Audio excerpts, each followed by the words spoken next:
I'm from Chicago, born and raised. I remember at a young age, I started working basically when I was about 8 years old.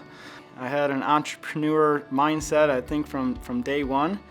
And any way I could make a dollar, I was in on it. About when I was 23, one of my best friends moved out to Arizona. And I came out and visited him a few times and just really fell in love with Arizona. So I flew out here with a suitcase and my bowling balls, and that's all I came here with. I didn't know about HVAC. I didn't know anything about it. But my buddy, he was doing HVAC and he went to RSI. I went to work with him one day and just saw what he did, and I was like, this is cool. I mean, this is hands-on. It's something I could do.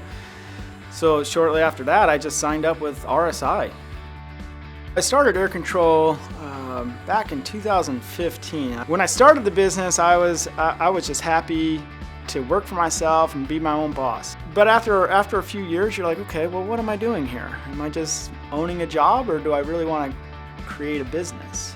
And beginning of last year, I said, I really want to grow this business. I want to build a legacy and a big company that's well known throughout the valley.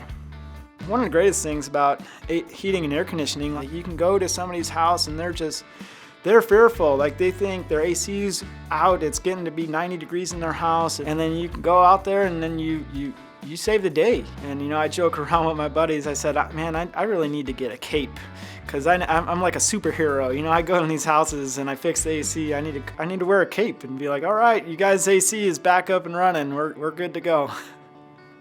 The business has impacted my life in the last 5 years in a way that I never knew was possible.